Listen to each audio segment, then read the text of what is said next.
नमस्कार मित्रों, स्वागत करते हैं एक बार फिर से हम आपके अपने YouTube चैनल कवि क्लासेस में।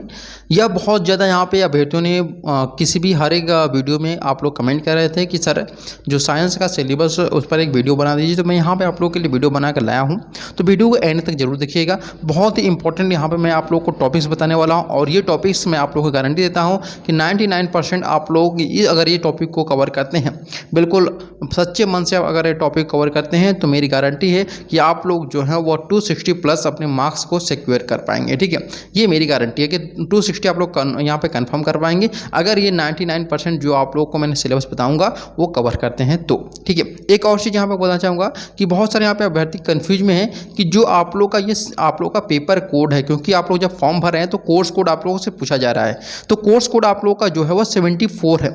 अब बहुत सारे यहाँ पे अभ्यर्थी जो है वो 01 कर दे रहे हैं। अभी एक अभ्यर्थी ने बोला सर हम BHU B.Ed का फॉर्म भरें और 01 कोड कर दिए हैं। तो देखिए 01 नहीं करना है आपको, ये क्या करना है आपको कि 74 करना है। एक बात ध्यान रखिएगा, जैसे आप 01 करेंगे, ठीक है, तो वहाँ पे आप लोग को जो यूनिवर्सिटी आप लोग चूज करेंगे तो उसमें आप लोगों को प्रॉब्लम फिर क्रिएट करना पड़ेगा। तो इस प्रकार से आप लोग अपनी जो भी गलतियाँ हैं उसको सुधारिए। और जो अभ्यर्थी इस चक्कर में पड़े हैं कि आप लोग का साइंस का अलग है, लैंग्वेज का अलग है और सोशल साइंस का अलग है, तो सभी का जो भी BHU B.Ed करना चाहते हैं उन सभी का पेपर कोड जो है वो PGQP 74 ही है, इसके अलावा कुछ भी नहीं है। समझ गए? तो चलिए अब जानते हैं कि हम लोग का एग्जाम पैटर्न क्या है और यहाँ पर सिलेबस आप लोग का क्या है।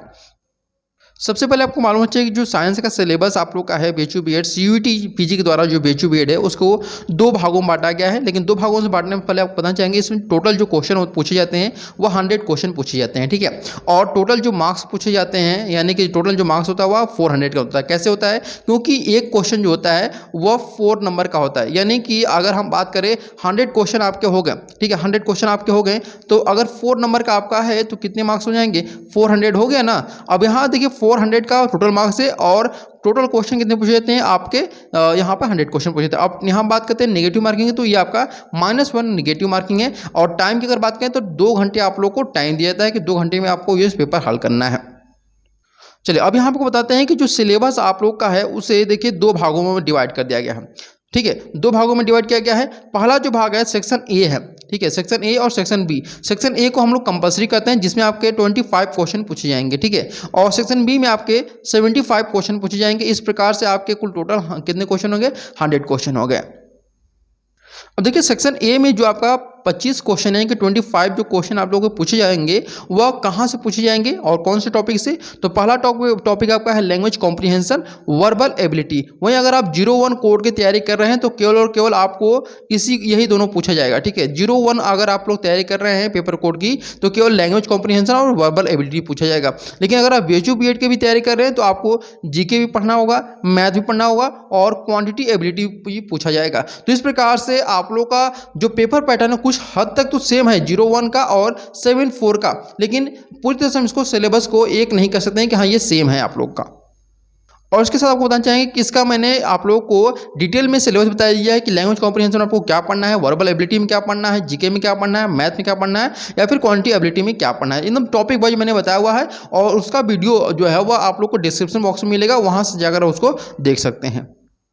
अब सेक्शन बी में बात करते हैं कि यहाँ पे क्वेश्चन जो पूछे जाते हैं 75 वह कौन कौन से टॉपिक से पूछे जाते हैं। तो ये देखिए पहला जो आपका है वो फिजिक्स है, सेकंड आपका केमिस्ट्री, थर्ड आपका बायोलॉजी, फोर्थ नंबर पे आपका इन्वायरमेंटल साइंस, इसके बाद फिफ्थ नंबर पे कंप्यूटर साइंस और उसके बाद आपका टीचिंग एप्टीट्यूड होता है। यानी कि कुल मिलाकर यहाँ पे देखा जाए तो कुल 6 सब्जेक्ट आपके हैं, यानी कि 6 सब्जेक्ट पढ़ना है और इन 6 सब्जेक्ट से आपके 75 क्वेश्चन बनाए जाएंगे। चलिए तो सबसे पहले हम जानते हैं कि फिजिक्स में टॉपिक वाइज आपको क्या क्या पढ़ना है। फिजिक्स में तो सबसे पहले आपका मेजरमेंट है, उसके बाद मोशन है, ठीक है, फिर यहाँ पे आप लोग को नंबर आता है ग्रेविटेशन का, फिर है सिंपल हार्मोनिक मोशन का। इसके बाद देखिए मैं इसका हिंदी नहीं बता रहा हूँ क्योंकि आप लोग साइंस के स्टूडेंट तो आप लोग को इसका हिंदी जानने की कोई आवश्यकता नहीं है, क्योंकि साइंस जो होता है मेनली आप लोग का इंग्लिश में होता है। तो यहाँ पर अगला जो टॉपिक आपका इलेक्ट्रिसिटी होता है, वेव, लाइट, और नेक्स्ट जो टॉपिक आपका है वह है आपका मैग्नेटोस्टैटिक्स, इसके बाद एटम है, फिर यहाँ पर न्यूक्लियर फ्यूजन, फिर रे ऑप्टिक्स, फिर इसके बाद मिसलेनियस, यानी कि जो आप लोग का अलग अलग प्रकार के क्वेश्चन पूछे जाते हैं। ठीक है, ये आपके फिजिक्स के टॉपिक थे और इन फिजिक्स टॉपिक को मैं आप लोग को बताना चाहूँगा कि ज़्यादा टॉपिक नहीं है, केवल 10 से 12 टॉपिक है इन सभी टॉपिक को आपको कवर करना है। और ये आप लोग को जो टॉपिक आप लोग कवर करना है, किस प्रकार से आप लोग कवर करेंगे ये भी बता देता हूँ मैं। तो आपको क्या करना है कि जो यहाँ पर 11 एनसीईआरटी की बुक्स है उनको जरूर आप लोग पढ़िएगा। ये सारे जो टॉपिक आप लोग कवर करना है वह एनसीईआरटी के बुक्स के द्वारा आप लोग कवर करिए, क्योंकि एनसीईआरटी के बुक्स सबसे ऑथेंटिक होता है और यहीं से आप लोग को सबसे ज़्यादा क्वेश्चन पूछे जाते हैं। तो ये जो भी टॉपिक आपको है वो एनसीईआरटी बुक्स से ही पढ़िएगा। और जो कुछ टॉपिक्स ऐसे भी हैं जो आप लोग को 11th-12th में भी मिलेंगे और आपको ग्रेजुएशन में मिलेंगे, तो दोनों आपको पढ़ना है। क्योंकि 11th-12th में क्या होता है कि आप लोगों का बेसिक्स होता है, लेकिन ग्रेजुएशन में आप लोग का हाई थोड़ा सा हो जाता है। तो दोनों को आपको पढ़ना है, ऐसा नहीं कि आपको केवल 11th और 12th का ही पढ़ना है, ठीक है। चलिए अब नेक्स्ट टॉपिक बात नहीं, यहाँ पर आप लोग का है केमिस्ट्री का। इस बार टॉपिक वाइज बताते हैं। तो सबसे पहले आपका मैटर पढ़ना है, इसके बाद एटॉमिक स्ट्रक्चर, फिर यहाँ पे है केमिकल बॉन्डिंग, फिर नेक्स्ट जो टॉपिक आपका है पीरियोडिक क्लासिफिकेशन ऑफ एलिमेंट्स, इसके बाद नेक्स्ट टॉपिक जो आपका है आयोनिक थ्योरी, फिर नेक्स्ट टॉपिक आपका है ऑक्सीडेशन और डिग्रेशन, फिर अगला जो टॉपिक आपका है वो एसिड बेस्ड और साल्ट, जिसको हम अम्ल क्षार लवण भी बोलते हैं। और यहाँ पे आपका आता है ऑर्गेनिक कंपाउंड्स, फ्यूल यानी ईंधन, आपका मेटल्स आपके हैं धातु अधातु, ये दोनों आपको पढ़ना है, ध्यान रखिएगा। इसके बाद यहाँ पे आपका आता है हाइड्रोकार्बन या फिर फर्मेंटेशन। इसके बाद ये आप लोग के केमिस्ट्री टॉपिक हैं। जैसे मैंने आप लोगों को फिजिक्स में बताया वही चीज़ आप लोग यहाँ पे फॉलो करना है। एनसीईआरटी को बुक्स को आप लोग जरूर कवर करिए, क्योंकि एनसीईआरटी के बुक्स से ही आप लोग के जो क्वेश्चन है वह बनाए जाएंगे, ठीक है, एनसीईआरटी के। क्योंकि यहाँ पर एनडीए ने बोल दिया है कि जो भी यहाँ पे आप लोग को टॉपिक बताए गए हैं यहाँ पर, वो सभी के सभी आप लोग के एनडीए द्वारा जारी किए गए हैं। और ये सभी के सभी क्या किया गया है कि आप लोग को एनसीईआरटी बुक्स के द्वारा ही आपको पढ़ाई करना और यहीं से आपके प्रश्न बने जाएंगे। चलिए अब बात करते हैं बायोलॉजी में। देखिए बायोलॉजी में आपका दो यहाँ पे मेनली सब्जेक्ट आता है बॉटनी और जूलॉजी। तो बॉटनी और जूलॉजी से मैंने अलग अलग यहाँ पे करने से फ़ायदा क्या हुआ कि जो भी मैंने जो साइंस के टीचर हैं उनसे मैंने कंसल्ट किया, तो उन्होंने बोला कि सर आप एक साथ इसको बता सकते हैं, ठीक है। अलग अलग यहाँ पे बॉटनी और जूलॉजी का सब्जेक्ट बताने से अच्छा है कि आप एक साथ बताइए, ताकि स्टूडेंट को भी वहाँ पर फ़ायदा हो सके और उनको समझ में आए कि हाँ क्या क्या टॉपिक उनको एक साथ पढ़ना है, ठीक है। इसलिए मैंने यहाँ पे एक साथ बॉटनी और जो जूलॉजी है उसके साथ बताने की कोशिश की है। तो सबसे पहले आपको एनिमल किंगडम, फिर प्लांट किंगडम, इसके बाद सेल, बॉडी सर्कुलेशन, रिप्रोडक्शन, इसके बाद आपका नंबर आता है जेनेटिक्स का, फिर इकोलॉजी, बायोमोलिकुलर, फिर इसके बाद लोकोमोशन मूवमेंट, इसके बाद बायोटेक्नोलॉजी का नंबर आता है, फिर यहाँ पे न्यूट्रिशन, ठीक है, जो पोर्शन का होता है, इसके बाद ह्यूमन डिजीज यानी कि मनुष्य में जो रोग होते हैं, इन सभी की आप लोग को यहाँ पर स्टडी करना है। और ये सभी के सभी आप लोग को एनसीईआरटी बुक्स के द्वारा स्टडी करना है। अब यहाँ देखिए कंप्यूटर में को क्या क्या पढ़ना है। तो कंप्यूटर में देखिए टॉपिक वाइज अगर बात करें तो यहाँ पर सिलेबस आपका फंडामेंटल ऑफ कंप्यूटर, देखिए फंडामेंटल कंप्यूटर में आप लोग को आता है इनपुट आउटपुट हो गया, फिर यहाँ पे कुछ जनरेशन्स हो गए, जैसे 5 जनरेशन्स होते हैं कंप्यूटर में, ठीक है। और इसके बाद आप लोग का जो कह सकते हैं हार्डवेयर सॉफ्टवेयर, ये सारे जो फंडामेंटल होते हैं उसको आपको पढ़ना है। फिर सी लैंग्वेज ओवरव्यू, यानी कि सी लैंग्वेज आप जो 9th से लेकर के 12th तक में आप लोग पढ़े होंगे, C++, जावा, ये सब चीज़ आपको नहीं पढ़ना, केवल सी पढ़ना है जो कि आपको उसके बेसिक्स हो, ठीक है। बेसिक चीज़ें आप लोगों को क्लियर करना है सी लैंग्वेज का। इसके बाद आप लोग को बुलियन एल्जेब्रा बेसिक्स इसके बारे में बताना है, ठीक है। ये आप सभी को जैसे आस्की कोड होता है तो उसके बारे में आपको यहाँ पे स्टडी करना होगा। तो ये कंप्यूटर के कुछ टॉपिक्स है और ये 3 टॉपिक मैंने आप लोगों को यहाँ पे बताया हुआ है, क्योंकि ये टॉपिक जो होते हैं वो बहुत ही महत्वपूर्ण है और इन्हीं के द्वारा आप लोग कंप्यूटर के जो भी क्वेश्चन आएंगे उसको कवर कर सकते हैं। इसके बाद नेक्स्ट जो टॉपिक आपका आता है वह आपका है टीचिंग एप्टीट्यूड का। तो टीचिंग एप्टीट्यूड आपको पता है कि चाहे आप लोग लैंग्वेज के हों या फिर साइंस के हों या फिर मैथ के हों या फिर आप लोग कह सकते हैं कि सोशल साइंस के हों, ठीक है। तो इन सभी के लिए जो आप लोग टीचिंग एप्टीट्यूड है वह कॉमन है, ठीक है। टीचिंग एप्टीट्यूड जो है आपका कॉमन है और यहाँ से आपके 15 से 20 क्वेश्चन आप लोगों को पूछे जा सकते हैं, क्योंकि आप लोग का बीएड है और एनटीए यहाँ पर सबसे ज़्यादा जो दे रहा है आप लोग का टीचिंग एप्टीट्यूड दे रहा है। तो इसका मैं आप लोग को क्लासेस भी करा रहा हूँ यूट्यूब पर, इसका सिलेबस भी मैं अलग से बता चुका हूँ, तो यहाँ पर बताने को औचित्य नहीं है। तो सिलेबस आप लोग जाकर के प्लेलिस्ट में देख भी सकते हैं। अब यहाँ पे नेक्स्ट जो टॉपिक आपका है वह एनवायरमेंटल साइंस का। इसमें आप लोग को टॉपिक मैं सिलेबस बताऊँ। सबसे पहले आपको इकोसिस्टम के बारे में पढ़ना है, फिर बायोडाइवर्सिटी, फिर इसके बाद एनवायरमेंटल पॉल्यूशन के बारे में, करंट साइंस अफेयर्स यानी कि जो करंट में समय में जो भी साइंस से संबंधित जो भी चीज़ें हो रही हैं उन पर जरूर आप लोग नजर रखिए, क्योंकि वहाँ से भी क्वेश्चन आप लोग के आएगा, ये आप लोग बताया गया है, ठीक है।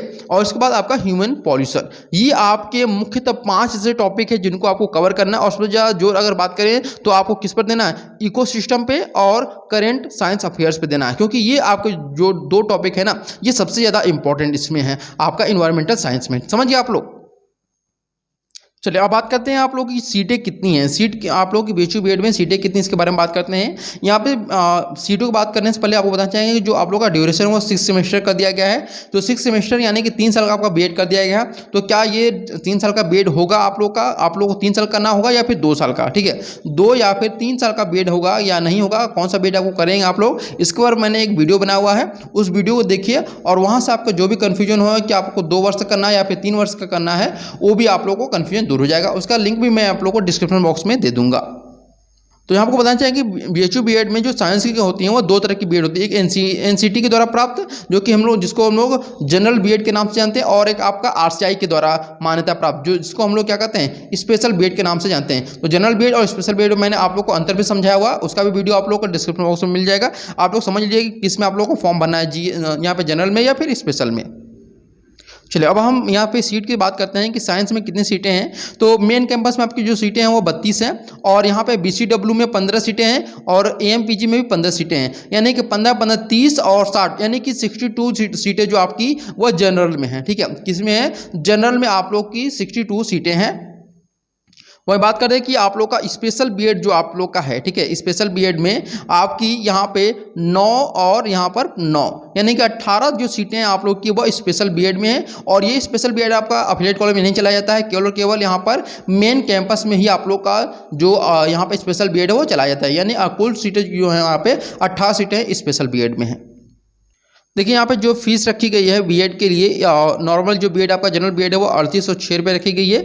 वही स्पेशल बीएड की अगर बात करें तो इसमें स्पेशल बीएड में आपका 3800 रुपये रखी गई है। ठीक है, इसके अलावा अगर आप यहाँ पर पेड सीट में एडमिशन लेना चाहते हैं, ठीक है, पेड सीट में एडमिशन लेना चाहते हैं तो आपको 30,000 रुपये एक्स्ट्रा पेमेंट करना पड़ेगा, चाहे आप स्पेशल बीएड में लीजिए या फिर नॉर्मल बीएड में करिए। तो आपका 30,000 रुपये एक्स्ट्रा लगेगा, और 3806 रुपये आप लोग का क्या है, जो आप लोग कह सकते हैं कि नॉर्मल होता है, ठीक है, नॉर्मल फीस होती है, वो आप लोग को पेमेंट करनी पड़ती है। तो अगर आपको नहीं पता है कि पेड सीट क्या होता है तो उसके ऊपर मैंने एक वीडियो बनाया हुआ है, और उसका भी आप लोग को जो लिंक है वो डिस्क्रिप्शन बॉक्स में दे दूंगा, वहां से भी उसको देख सकते हैं आप लोग। जैसे हॉस्टल अगर फीस बताएं तो सभी कॉलेज का अलग अलग फीस आप लोग का है। बीसीडब्ल्यू में अगर आप हॉस्टल लेते हो 13,200 रुपये आप लोग का हॉस्टल फीस लगता है। ठीक है, अगर पेड सीट पे आप लोगों को लगता है तो अलग से आपका 30,000 रुपये यहाँ पे अलग लगेगा, तो 13,200 रुपये आपका बीएड का लगता है फीस।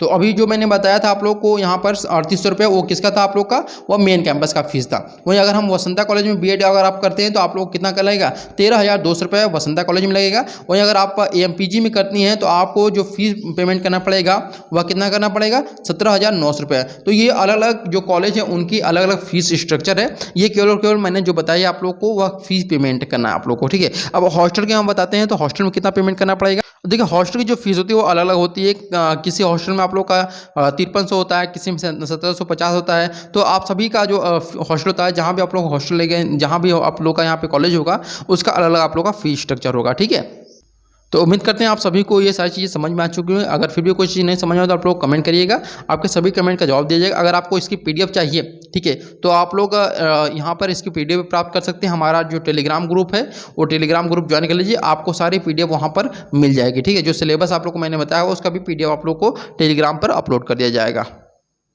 तो उम्मीद करते हैं सारी चीज़ें यहाँ पे क्लियर होंगी। तब तक चलते हैं, मिलते हैं आप लोगों से अगले क्लास में। और 1 तारीख से आप लोग की सेक्शन 1 की क्लासेस शुरू हो जाएंगी। तो आप लोग सभी लोग सेक्शन 1 की क्लासेस जरूर अटेंड करिए, लाइव क्लास हमारे यूट्यूब चैनल पर। और अगर आपको वीडियो पसंद है जरूर हमारे इस वीडियो को लाइक करिएगा। लाइक के साथ साथ आप लोग क्या करिए, एक कार्य हमारा कर दिया, अगर सच में आपको वीडियो पसंद है तो इसको शेयर कर दीजिएगा। ठीक है, अपने जो भी आपके फ्रेंड सर्कल में जो बीएड करना चाहते हैं उनको इस वीडियो के बारे में जरूर बताइएगा, हमारे चैनल के बारे में, ताकि केवल हमारा जो चैनल है वह बीएड का ही तैयारी कराता है। तो अगर आपका कोई भी मित्र हो या फिर आपके दोस्त हों या फिर आपके छोटे भाई हों, उनको जरूर शेयर करिएगा। तो चलिए यहीं भी अपने वाणी को हम विराम देते हैं। तब तक के लिए धन्यवाद।